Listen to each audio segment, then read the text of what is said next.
الحمد لله رب العالمين والصلاة والسلام على أشرف الأنبياء والمرسلين أما بعد فقد قال الله تعالى في القرآن العظيم أعوذ بالله من الشيطان الرجيم بسم الله الرحمن الرحيم ورفعنا لك ذكرك صدق الله وصدق رسوله النبي الكريم ونحن على ذلك من الشاهدين والشاكرين والحمد لله رب العالمين۔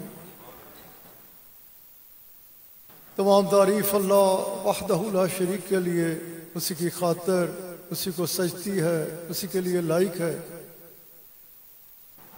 کہ جس کے سوا کوئی عبادت کے لائق نہیں، جو بڑا مہربان ہے، بہت کریم ہے، حد سے زیادہ نوازنے والا، کرم فرمانے والا، توبہ کو قبول فرمانے والا، گناہوں کا معاف فرمانے والا، درجات کا بلند فرمانے والا، بے پناہ بلند و بالا شانوں والا بادشاہ، کہ جس کے فضل و کرم کی نہ تو کوئی انتہا تھی، نہ ہے اور نہ ہو سکتی ہے، جس کا فضل اس کے غضب کے اوپر حاوی ہے، جس کے کرم کے ساتھ سارے معاملات مشروط ہیں، کہ جسے وہ دینا چاہے کوئی روک نہیں سکتا، اور جسے وہ روک دے کوئی دے نہیں سکتا۔ اور بے پناہ درود و سلام ہمارے آقا مولا، ہماری جانوں کے بادشاہ، حاضر و ناظر، مختار کل، اللہ کریم کے حبیب صلی اللہ علیہ وآلہ وسلم کی ذات اعلیٰ کے اوپر، کہ جن کے مقام کو، جن کی شان کو اور جن کی حقیقت کو آپ کے رب کے علاوہ کوئی اور جانتا نہیں، جن پہ درود و سلام بھیجتا ہے تو اللہ کریم جن کی آنے والی آن کو پہلی آن سے بلند تر فرما رہا ہے تو اللہ کریم جن کے چہرہ مبارک کو ہر وقت، ہر لحظہ، ہر آن اپنی نگاہوں کا محور و مرکز بنا کے رکھے ہوئے ہے تو اللہ کریم جن کے ذکر پاک کو خالصتاً آپ ہی کی خاطر بلند فرمانے کا اعلان فرمائے تو اللہ کریم جن کی اطاعت کو اپنی اطاعت قرار دے تو اللہ کریم، اور جن کی اتباع کو اپنی عبادت، اپنی بندگی قرار دے تو اللہ کریم۔ اور ہم سب کو ہر وقت، ہر لحظہ، ہر آن اپنے مولا کریم سے یہی دعا مانگنی چاہیے کہ اے ہمارے کریم رب، ہم سب کے حال پہ رحم فرما، کرم فرما، احسان فرما، اور ہم سب کو اپنے حبیب صلی اللہ علیہ وآلہ وسلم کی ایسی کامل اتباع نصیب فرما کہ جو ذریعہ بن جائے ہم سب کے لیے اپنے آقا علیہ الصلوۃ والسلام کی خوشنودی کو پاتے ہوئے اپنے رب کی رضا کو حاصل کرنے کا، کہ کامیاب وہی ہے، فلاح اسی نے پائی کہ جس نے اپنی زندگی کو رسول کریم شہنشاہ کل عالم صلی اللہ علیہ وآلہ وسلم کے احکامات و فرمودات کے تابع بسر کیا۔ الحمدللہ کہ آج 28ویں شب کو حسب معمول مجھے اس خوبصورت اللہ کے گھر پہ حاضر ہونے کا شرف حاصل ہوا، کہ جس جگہ پر جہاں تک میں نے محسوس کیا، دیکھا کہ حضرت قبلہ فاروق عثمانی رحمۃ اللہ علیہ، انہوں نے ہمیشہ کام کی طرف توجہ دی، کبھی ان کا نام کے ساتھ کوئی، میرے ساتھ الحمدللہ مدینہ پاک، مکہ پاک، میرے ساتھ ادھر بھی بہت محبت فرماتے تھے، ان کی توجہ ہمیشہ کام کی طرف رہی۔ میرے سامنے یہ خوبصورت گھر بنا، اس سے پہلے بھی آنا ہوا، جب یہ اس کی بنیاد ہوئی پھر بھی میں آتا رہا، اور دل اتنا نہیں اتنا بڑا ہو جاتا ہے ہمیشہ ادھر آ کے، کہ اللہ حضرت کے درجات کو بلند فرمائے۔ انہوں نے واقعی کام کیا ہے، درویشی کی کیفیت میں ہر قسم کے ریاض سے پاک ہو کر ان کی توجہ صرف کام پہ گئی، اور اللہ تعالیٰ دیکھتا ہی ہے، ادھر سے دیکھا اس چیز کو جاتا ہے کہ اخلاص ہے یا نہیں ہے۔ اور اس کی ہمیں اس وقت ضرورت بھی بے تحاشا ہے. میں اس کے بعد 1-2 منٹ اسی پہ بات کروں گا، لیکن پہلے میں ان کو دنیا سے جانے کے بعد بھی سلام پیش کرتا ہوں کہ وہ اپنے ان کے لیے یہ صدقہ جاری ہے. ایسی اولاد کو اگر بندہ آنکھیں بند کر لے نا، کئی بار یہ عیدگاہ میں بات کر رہے ہوتے ہیں یا نعت پاک آنکھیں بند کر لو تو واقعی لگتا ہے کہ حضرت ہی بول رہے ہیں. کوٹ کوٹ کر اولاد کو کی تربیت اس انداز سے کی، تعلیم و تربیت کے ساتھ ان کو نوازا کہ ادھر مجھے رونق کم نہیں بلکہ بڑھتی ہوئی نظر آ رہی ہے. اس کی ہمیں ضرورت بھی ہے کہ اسی چیز پہ انہوں نے ہر چیز سے نکال کر، کوئی سیاست نہیں، کوئی بناوٹ نہیں، کسی جگہ نام کی بات نہیں، انہوں نے بات کی تو کام کی. اور اس وقت ہمیں ضرورت بھی کام کی ہے. ہم اہل سنت و جماعت غالب اکثریت ہے، غالب اکثریت. اس ملک کے 75 سے 80% لوگ رسول اللہ صلی اللہ علیہ وآلہ وسلم کے دیوانے ہیں، آپ کے عشق میں بھرے ہوئے ہیں. اللہ تعالیٰ یہ جو نوجوان ہے نا، یہ ہماری طاقت ہے. اللہ تعالیٰ انہیں سلامت رکھے، اور ہمیں ہمیشہ ایسے رہنماؤں کی ضرورت ہے کہ جو توڑنے کی بات نہ کریں، جوڑنے کی بات کریں. کہ جس وقت توڑا جاتا ہے ہماری طاقت ختم ہوتی ہے نا. جب یہ کہا جاتا ہے وہ ٹھیک نہیں، یہ ٹھیک نہیں، میں ٹھیک، یہ نام کی طرف بات لائی جاتی ہے، ادھر کام خراب شروع ہو جاتا ہے. یہ 1.5 دن کی مسجدوں نے بہت نقصان پہنچا دیا ہے. اللہ تعالیٰ آپ کی حفاظت فرمائے. آپ کو اپنے مشن سے ہی بس صرف پیار ہو. ہمارا مشن، ہم اہل سنت و جماعت، ہمارے پاس سب سے بڑا خزانہ کیا ہے؟ کیونکہ آپ کی محبت جب بندے کو ملتی ہے، جب آپ کا بندہ ہو جاتا ہے، اور اس محبت کے پھر تقاضے ہیں. آپ کو ضرورت ہے آپ کا یہ فرمانا کہ جب تک تم صاحب ایمان ہو نہیں سکتے، جب تک ہر کائنات کی ہر شے سے بڑھ کر مجھ سے پیار نہ کرو. آپ کو اس کی ضرورت ہے، آپ کو اس کی احتیاج نہیں ہے. آپ خود فرماتے ہیں کہ اس سے محبت کرو کہ جو تمہیں نعمتوں سے نوازتا ہے، اور وہ کون ہے؟ اللہ وحدہ لا شریک. اور مجھ سے محبت کرو اس لیے کہ وہ جو تمہیں کائنات میں نوازنے والا ہے وہ مجھ سے محبت کرتا ہے. جب اللہ کریم خود رسول اللہ صلی اللہ علیہ وآلہ وسلم سے محبت فرماتے ہیں، آپ کو کسی کی احتیاج نہیں ہے نا. جیسے میں خطبے کے آغاز میں ہمیشہ تیزی سے جو چند باتیں کرتا ہوں، اسی چیز کو سمجھانے کی خاطر آپ کو نہ کسی پیر کی ضرورت ہے، نہ کسی مولوی کی ضرورت ہے، نہ کسی فرشی کی ضرورت ہے، نہ کسی عرشی کی ضرورت ہے. آپ کے بارے میں اللہ تعالیٰ نے وَرَفَعْنَا لَكَ ذِكْرَكَ، ہم نے آپ کے ذکر پاک کو خالصتاً آپ کی خاطر بلند فرمایا. آپ کسی چیز کی احتیاج نہیں ہے. لیکن پھر آپ نے فرمایا جب تم میرے ساتھ محبت کرو گے نا تو اس کے تقاضے ہوں گے. سب سے پہلے اس بات تو یہ ہے، ذہن میں رکھیے. آپ نے اولیاء اللہ کو دیکھا، صوفیاء کرام کو دیکھا، جید علماء کرام کو دیکھا. سب سے پہلے تو ان علماء کرام میں دیکھیں تو کیا چیز نظر آتی تھی؟ وہ کیونکہ لوگوں کو سکھاتے تھے تکبر سے پاک ہو، اور اللہ کے اس فرمان کو یاد رکھتے تھے. کس کو؟ کہ وہ بات مت کہو جو تم خود نہیں کرتے. درویش صرف ایسے ابھی بھی ان میں سے ہمارے ایک مفتی سلبار رضوی صاحب، اللہ تعالیٰ آپ کو لمبی صحت والی زندگی دے، جید عالم دین ہے.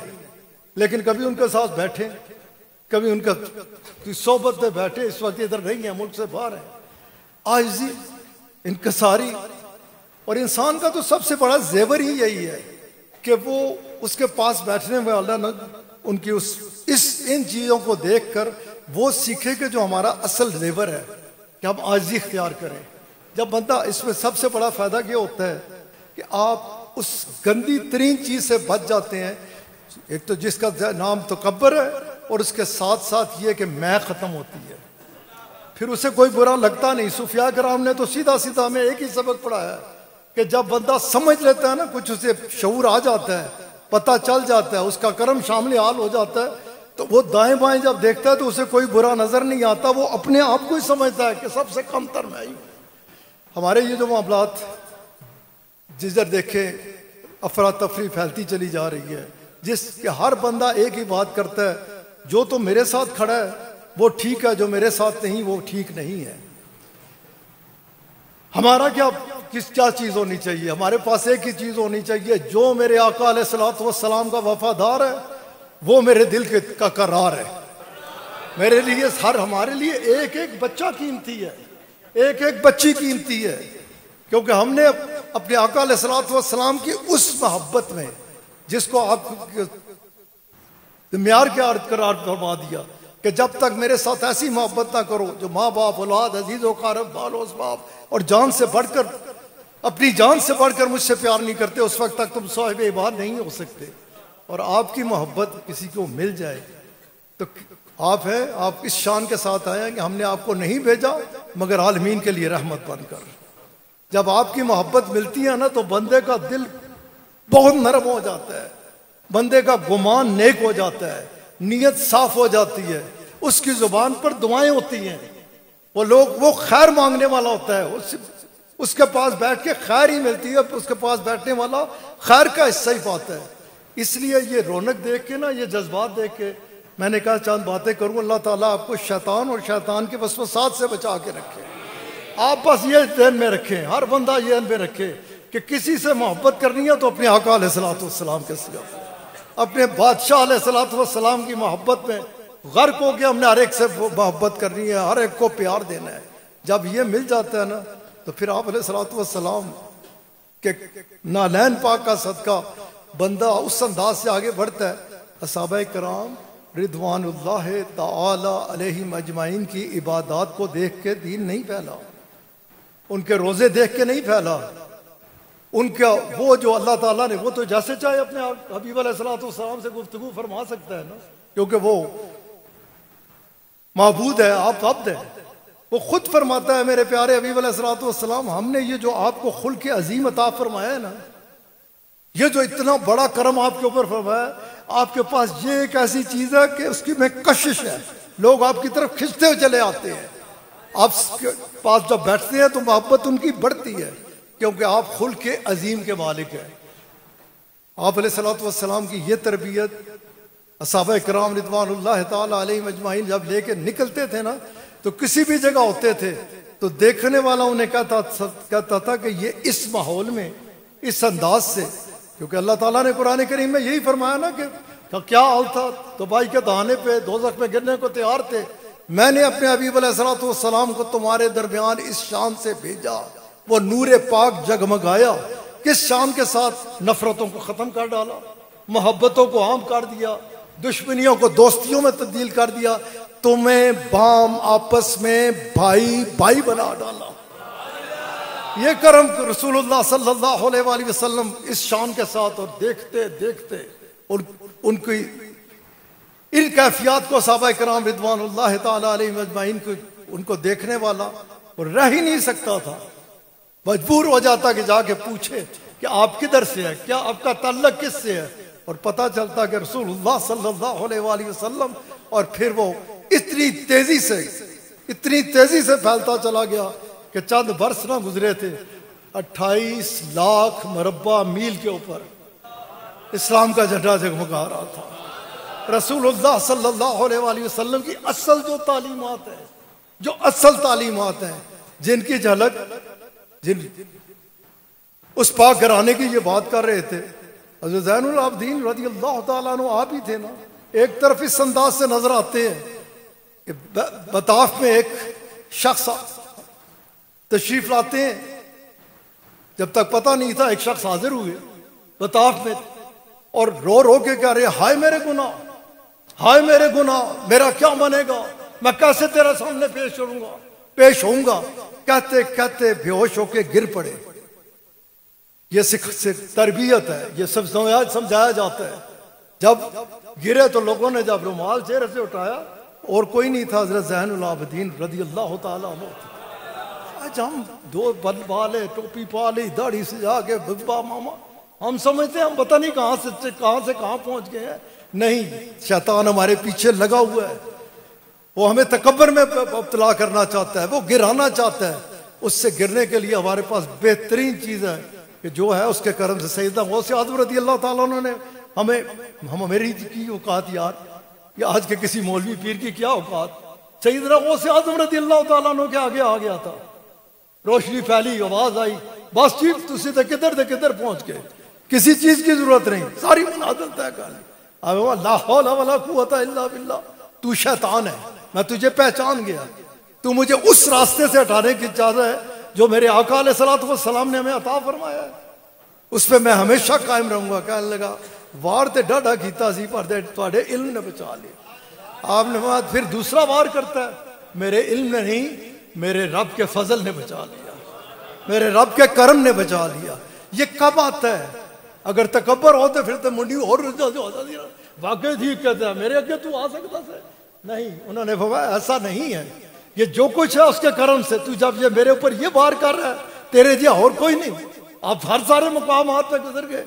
تو ان چیزوں کو ہمیں بیٹا سمجھنے کی ضرورت ہے، اس چیز کو سامنے رکھتے ہوئے زندگی ایسے گزارے۔ اور ہر قسم کی، آج آپ دیکھیں نا، میں اس وقت 71 سال کا، میں نے اپنی زندگی میں دیکھا ہے علماء کرام اگر کسی جگہ سے جاتے تھے نا، علماء کرام، تو کرسی پہ کوئی بیٹھا رہ ہی نہیں سکتا تھا، وہ ادب کا ماحول تھا، کھڑے ہو جاتے تھے۔ علاقے میں گاؤں ہو، محلے میں ہو، پولیس کی بات جاتی ہی نہیں تھی، میاں جی کو چلو جی،